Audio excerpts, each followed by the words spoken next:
अस्सलाम वालेकुम व्यूवर्स, अगर आपने अभी तक मेरे चैनल को सब्सक्राइब नहीं किया तो बराए मेहरबानी चैनल को सब्सक्राइब कीजिए और बेल आइकॉन को दबाइए ताकि मेरे हर नई आने वाली वीडियो आप तक पहुंच सके। बिस्मिल्लाहिर्रहमानिर्रहीम। हज़रत अबू रबी फरमाते हैं कि मैंने गांव में एक नेक औरत की शोहरत सुनी जिसका नाम फ़िज़ा था। मेरी आदत किसी औरत से मिलने की न थी, मगर उसके अहवाल मैंने ऐसे सुने कि मुझे उसके पास जाने की ख्वाहिश पैदा हुई। मैं उस गांव में गया और इसकी तहकीक की तो मुझे लोगों ने बताया कि उसके यहाँ एक बकरी है जिसके तनों से दूध और शहद दोनों निकलते हैं। मुझे ये सुनकर ताज्जुब हुआ। मैंने एक प्याला लिया और उसके घर जाकर मैंने कहा कि तुम्हारी बकरी के मुतालिक मैंने ये शोहरत सुनी है कि वो दूध और शहद देती है, मैं भी इसकी बरकत देखना चाहता हूँ। उसने वो बकरी मेरे हवाले कर दी। मैंने उसका दूध निकाला तो वाकई उसमें से दूध और शहद निकला। हमने इसको पिया।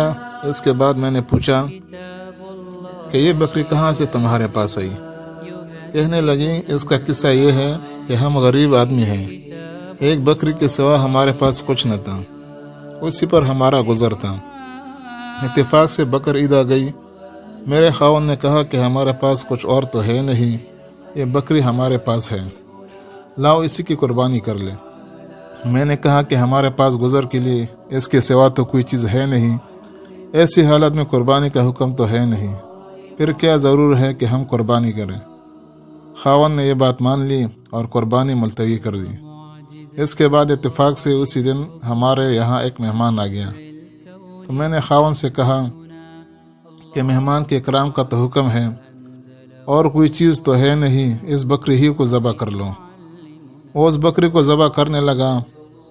मुझे ये ख्याल हुआ कि मेरे छोटे छोटे बच्चे इस बकरी को ज़बह होते देखकर रोने लगेंगे, इसलिए मैंने कहा कि बाहर ले जाकर दीवार की आड़ में ज़बह कर लो, बच्चे न देखें। वो बाहर ले गए और जब उस पर छुरी चलाई तो ये बकरी हमारी दीवार के ऊपर खड़ी थी और वहाँ से खुद उतरकर मकान के सहन में आ गई। मुझे ये ख्याल हुआ कि शायद वो बकरी खावन के हाथ से छूट गई। मैं उसको देखने बाहर गई तो खावन उस बकरी की काल खींच रहे थे। मैंने उनसे कहा कि बड़े ताज्जुब की बात है कि ऐसी ही बकरी घर में आ गई।